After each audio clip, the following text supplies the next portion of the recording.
joining me today. So I was thinking, how can I make this session a session that can help you not only understand what product does in simple terms, but also how you can interact with the product team and the things that you can expect from us. At the end, managing expectations is extremely important for all of us. Why I'm saying this? Because I know that some departments are often involved in feedback sessions, ideation sessions with the product team, but maybe you don't always see the results. You don't know why some of those ideas are not implemented or what happened to those ideas. And I want to go through the process and explain you how do we manage those ideas. So my goal is that whether you are in product or not, you can get a sense of how the process works, the amount of uncertainty we are in, how often new challenges come up, but also how often we need to validate ideas and why that is key if we want to succeed in business. So let's start getting a sense of some of the things the product team is responsible for. So the product team is responsible for finding solutions for customers' problems and turning them into a business.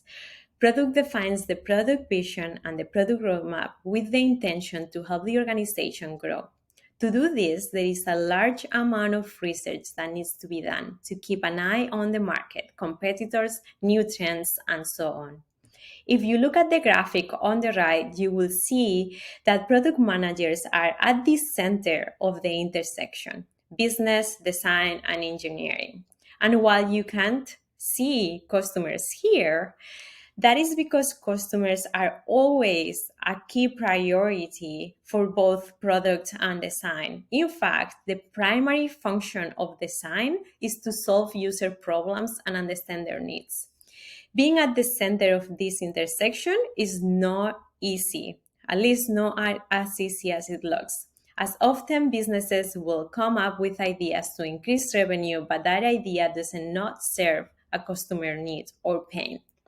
So implementing it will not help the organization. Sometimes the engineering team needs to prioritize certain fixes or updates, and product priorities could be put on hold. This leads to a process where its first intention is to validate hypotheses to reduce some of the unknowns and help the organization reduce risk and grow. So, here is a quick overview of how the product team will turn an idea into a product. As you can see, the product team needs to have some technical, strategic skills, and go to market expertise. A key soft skill in product is stakeholder management.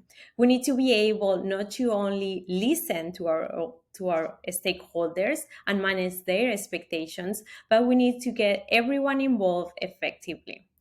So let's go through some of those phases. Everything starts with idea gathering. Ideas come from all kinds of places, from brainstorming sessions, user feedback, team members, competitors, and so on. The list can be long, very extensive, in fact. It's very unlikely that a company is lacking ideas. In my experience, organizations need more strategic decisions than ideas. Ideas are often raw, not validated, and risky. So our job is not to capture ideas, it is to identify gaps, pains, and opportunities that are often hidden on ideas. We need to ask why, we need to dig deeper to understand who needs it, how often, how painful, what other solutions are there in the market, and if this solution is a solution itself or a band-aid. We need to challenge ourselves and those initial ideas to uncover the real reason why the idea came up and turn them into strategic decisions. We especially want to be able to create a safe space where people feel comfortable thinking differently, being authentic, and where there is creative aggression. This is one of the ingredients needed to ensure that a team can predict risk, simplify solutions, think strategically, and build product faster. As you see, Once we prioritize a few ideas, we can evaluate these ideas based on some of the company goals, our product vision, and customer needs. Here is an example of a framework we use to discuss some of those ideas. So you have it right here. So before we choose an idea or add them to the roadmap, we need to do some research, chat with the stakeholders, and get their buy-in. At any point, if some of these high-risk assumptions or unknowns cannot be mitigated or validated, the idea, or maybe the idea doesn't even get approved by stakeholders, we can basically move back to the discussion board and prioritize other ideas.